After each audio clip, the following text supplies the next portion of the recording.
Tonight, Chicago hope dashed. Despite a high-powered, star-studded U.S. appeal from Oprah to the Obamas, the Olympics are awarded to Rio. I'm Katie Couric. Also tonight, a nation in shock. Earthquake victims fill Indonesian hospitals as rescue teams search the rubble frantically for any sign of life. David Letterman says he was the target of an extortion plot, and a CBS News producer is arrested. And a teenager who has truly gone the distance, driven by the American spirit. This is the CBS Evening News with Katie Couric. Good evening, everyone. The city of Chicago gave it everything and everyone it had. It sent in sports stars, a TV talk show queen, and yes, even the President of the United States, all to try to win the right to host the Olympic Summer Games in 2016. But when the final vote was taken in Copenhagen, the Olympics went to Rio de Janeiro. It went to Rio, and it will be the first time a South American city will host the Olympics. It wasn't even close. Chicago was eliminated in the first round. President Obama got the news on his flight home from Denmark. You can play a great game and still not win. And so, although I wish that we had come back with better news from Copenhagen, I could not be prouder of my hometown of Chicago. Sheila McVicker was in Copenhagen when the vote was announced. And Sheila, Chicago getting knocked out in the first round was a huge surprise. Absolutely, Katie. This morning, Chicago was the bookies' favorite to win. Organizers thinking that President Obama's star power would clinch the deal. But in the end, the city's presentation fell flat, and the buzz was about Rio. There can, however, only be one winner. Rio de Janeiro. It was another president who got to celebrate today, Lula da Silva of Brazil. And from Rio's famous Copacabana beach to downtown Copenhagen, Brazilians went wild. What won the day for Rio was its vibrancy and its passion. And it didn't hurt that the president of Brazil is the man President Obama has called the most popular politician on the planet. As the four cities began their final presentations, analysts say at least 25 of the 101 delegates had not made up their minds who they would vote for, as Chicago's power pitcher, President Obama, flew in this morning. If we walk this path together, then I promise you this: the city of Chicago and the United States of America will make the world proud. But some delegates said they were less than impressed that the president stayed just 4 hours and left before the voting even began. Chicago didn't even make it past the first round, getting just 18 votes. Tokyo slipped by with 22, but lost to Madrid and Rio in the second round, with Rio finally prevailing in the third. Sources familiar with the Olympic Committee told CBS News Chicago focused too much on celebrity at the expense of what the city has to offer. Rio made its strongest argument pay, that it was time for the Olympic Games to come to South America. Some days you win, some days you don't. It was not there to win. And while he may be euphoric now, Da Silva is the one who's going to have to deliver. These games come with a hefty price tag, including infrastructure, about $15 billion. The country's central banker says the economy's strong, the money's in the bank, and they're ready to write the checks. Katie? Sheila McVicker in Copenhagen tonight. Thank you so much. Meanwhile, in Chicago, they were ready to throw a party. National correspondent Dean Reynolds is there. And Dean, it's the city of big shoulders, and tonight, long faces. That's right, Katie. In Chicago today, there was plenty of shock and a lot of awe. Awe nuts. 10,000 hopeful Chicagoans crowded into a downtown plaza this morning, hoping for the best, but utterly unprepared for the worst. The city of Chicago, having obtained the least number of votes, will not participate in the next round. For a moment, there was uncomprehending silence. And then disbelief. To be the first eliminated was especially galling. On a point of tears, but they don't really want to come out. That's how surprising it was. If you get second place, that's something, but when you get last place, it's like, sheesh, you know? Skunked, despite the heavy hitters on their side. I mean, you had the president, the first lady, Oprah, the mayor. I mean, Dean, think about it. I mean, what else could there have been done? It's estimated close to $70 million had been spent already on Chicago's Olympic campaign. Private money was to pay for the games themselves, during which the city would maximize its lakefront locale and its existing facilities, while hoping to contain an epidemic of violence that has shaken many neighborhoods. We thought we had a wonderful bid, and we tried very hard, and we feel like we did everything we could do to win. Some argued that simply being considered would raise the city's profile, while others just tried to remain philosophical about a city where October and athletic disappointment often go hand in hand. We're so resilient. You know, think about how we rebuilt ourselves after the Chicago fire. Think about how people go year after year after year to Wrigley Field to cheer on the Cubs. We'll do it again. We'll get over it. Now, some here, including elected officials, suggested that Chicago's rejection could have been due to anti-American sentiment or mean-spirited international politics. But the mayor, Richard Daley, said simply, it's time for everyone to get on with their lives. Katie? All right, Dean Reynolds. Thanks a lot, Dean. It was a big gamble for President Obama, putting his prestige on the line to try to win the Olympics for Chicago. Chip Reed is at the White House tonight. And Chip, already some tough reviews are coming in for the president's failed mission. A couple of conservative commentators said, quote, the ego has landed. How is the White House reacting? Well, Katie, the last thing the White House would ever do is admit that the president has been weakened or taken a big hit to his power and prestige. So the way they're spinning it here at the White House is they're saying it's a sign of strength. It shows he's not afraid to take a big risk if it's for a good cause. Still, though, there is huge disappointment here at the White House, and certainly the president himself is deeply disappointed. And a lot of people here say they are stunned that not only did Chicago lose, but came in dead last of the four cities. And if that wasn't enough to ruin the day here at the White House, there was another big dose of bad news, a new jobs report that was worse than expected. It shows the unemployment rate now going up to 9.8%. The president spoke about that shortly after returning from Copenhagen. Today's job report is a sobering reminder that progress comes in fits and starts, and that we're going to need to grind out this recovery step by step. Now, the president did have one accomplishment today in Copenhagen before taking off. He met on Air Force One with General Stanley McChrystal, the top U.S. general in Afghanistan. The meeting might help quell some of the criticism from Republicans who are angry that the president spoke with McChrystal just once in McChrystal's first 70 days on the job. That was also the first face-to-face meeting between the president and General McChrystal since McChrystal issued a report saying that if he doesn't get more troops, the mission in Afghanistan could fail. Katie? All right, Chip Reed at the White House. Thank you. Turning now to that devastating earthquake in Indonesia. 2 days later, the search goes on for survivors. 2 women were rescued today. An emergency crews in Padang say they heard more voices from beneath the rubble, but it's taking a painfully long time to clear the debris. The UN now says at least 1,100 people died in the quake, and police say 3,000 more may be trapped. Celia Hatton has the latest from Indonesia. Hospitals in the city of Padang are overflowing with victims injured in Wednesday's quake. The patients in this trauma tent have been forced to sleep outside because the hospital itself was damaged. More than 2,400 people have already been hospitalized, and more are coming in every hour. The doctors in this hospital say they have enough medical supplies for now, but what they really need is clean drinking water and food for their patients.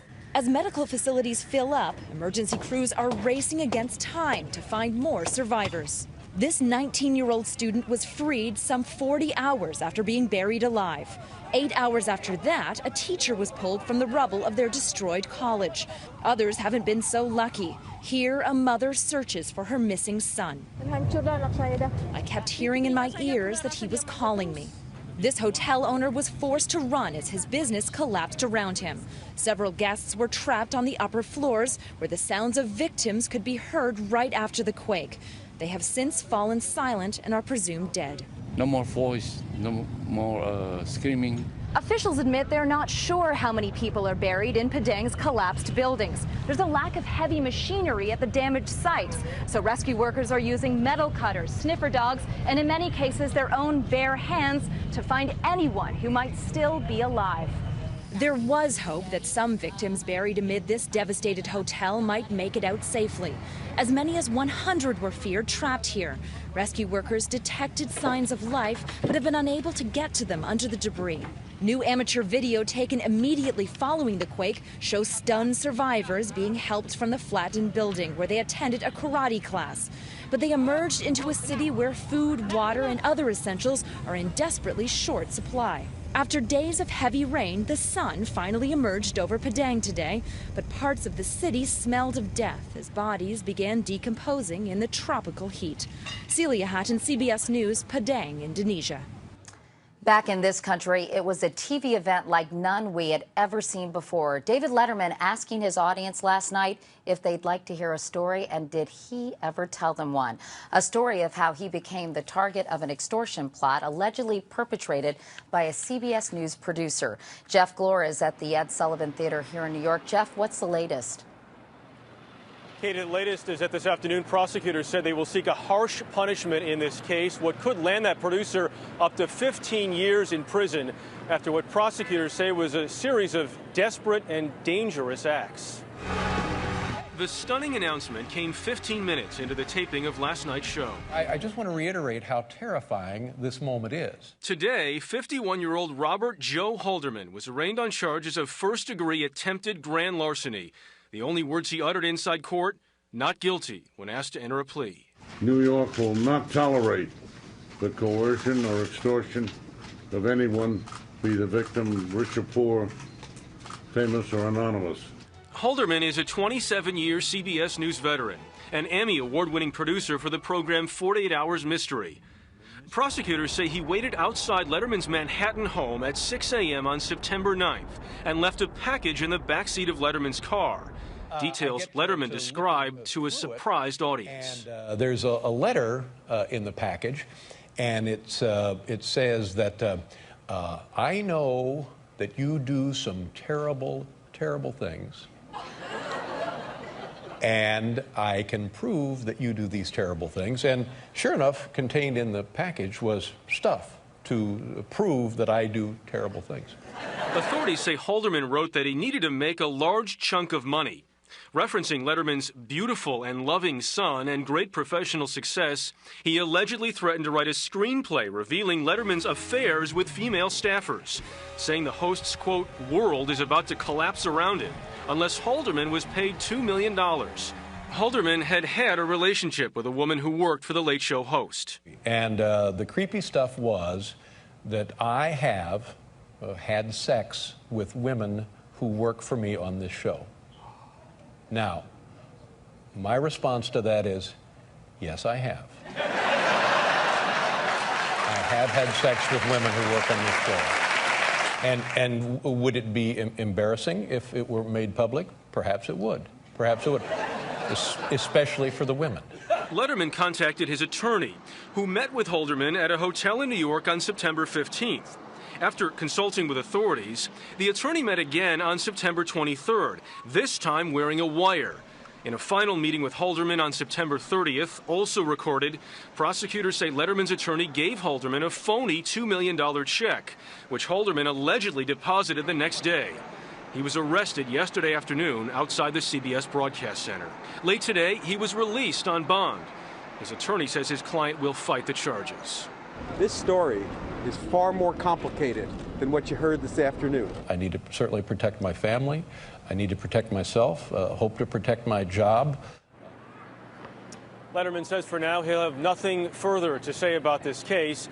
As for Halderman, he has been suspended by CBS News pending results of the criminal investigation. Katie? All right, Jeff Glor, thanks very much.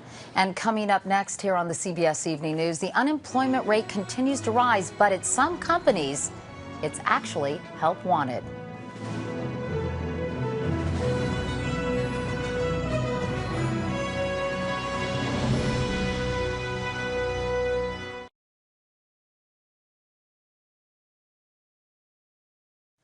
Now we want to get back to the unemployment story Chip Reed mentioned earlier in the broadcast. Despite signs the recession is over, the jobless rate continues to rise. It's up to 9.8% now, and another 263,000 jobs disappeared in September. But business correspondent Anthony Mason tells us some employers are starting to hire again. AT&T held a job fair in Massachusetts this week, looking to hire 100 salespeople for its stores. Folks that would have never thought to work in retail before, are coming out of the woodwork. Since the recession began in December 2007, 7.2 million jobs have been lost, and the unemployment rate has doubled. I think the worst is over, but that doesn't mean you go straight up from here. I think it's going to be a long slog to get out of this hole we've dug ourselves into. According to a new survey, only 40% of employers are planning to rehire former workers, so new jobs will need to come from new industries. These cubicles aren't empty because of layoffs. This company wants to put workers in them. Currently, throughout the company, we have over 100 open heads. Integra Life Sciences is literally a growing business. Literally, yes, it is. Simon Archibald says Integra makes artificial skin, nerves, and joints. This is artificial skin. It's completely manufactured here, and it's used for wounds and burns, etc., and reconstructive plastic surgery. The company has openings in everything from the legal department to manufacturing. Each device we make is almost completely handmade, so it provides a lot of opportunity for jobs. The modern economy is different. It's a much more knowledge economy. It's a much more technological economy. But those jobs could take years to develop. For now, some economists expect the unemployment rate could continue to rise until the middle of next year. Anthony Mason, CBS News, New York. Another reason we'll need more jobs, we're living longer. A new study says more than half the babies born in wealthy countries this century will live to be 100. 3/4 will make it to 75. Amazing when you consider the average U.S. life expectancy in 1950 was about 68. And we'll be right back. 3.5 years after Hamas militants captured an Israeli soldier, they released a videotape of him today. Sergeant Gilad Shalit appears thin but healthy and says he's been treated well. Israel had wanted proof he's alive, and the tape was part of a deal with Hamas. Now, in exchange for it, Israel released 19 female Palestinian prisoners. They received a warm welcome when their bus arrived in the West Bank. But the Palestinians want as many as 1,000 more prisoners released before they'll free Sergeant Shalit. And still ahead, you will not believe what this swimmer can do. The American Spirit is next.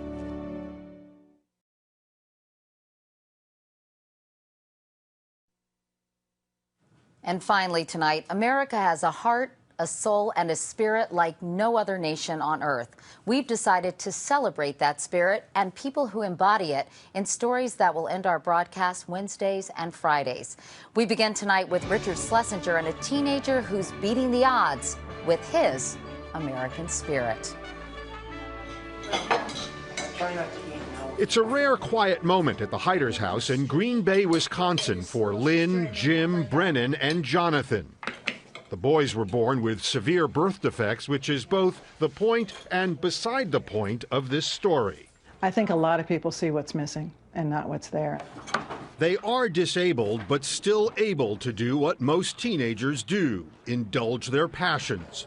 Yeah, these are all gold. Jonathan is 16 and a collector of sorts. That's the Paralympic logo. He collects gold medals, and so far he has 30 of them. This is how he got the medals. It would seem an unlikely sport for Jonathan, but it's what he loves. And why he loves it makes all the sense in the world. You don't have to use any prosthetic legs for it, and you don't have to use a wheelchair for it, so it's kind of more free. And he's ranked in the top 25 worldwide in his class for Paralympic swimming. 126. What's your best event?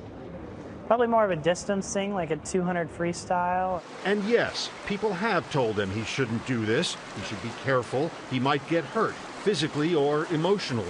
You know, if something happens, it's not the end of the world, and, you know, you just keep on going on. you have all those medals to make you feel a lot better. Yeah. Let's get some balance in the stroke. His coach, Dave Korse, taught Jonathan how to compete and win those medals. And along the way, he learned a few things from his swimmer. It sounds a little like a parable from poolside. We've got to use what we have and try to maximize what we have. Jonathan started out with very little until the Haiders came into his life. They had already raised 3 able-bodied children before they decided they could do more. So they adopted Jonathan from an orphanage in Croatia. I would imagine when people find out that he is a swimmer, they kind of do a double take. And how do you deal with that? I'm just very proud of him. Especially because no one could have blamed Jonathan for choosing another path, an easier one. Oh, I think that's just kind of my spirit of just proving people wrong and saying, yes, I can, and show the world what I'm made of. Richard Schlesinger, CBS News, Green Bay, Wisconsin. Pretty extraordinary. And that is the CBS Evening News for tonight. I'm Katie Couric in New York. Thank you for watching this week. I'll see you again on Monday. Until then, have a great weekend. Good night.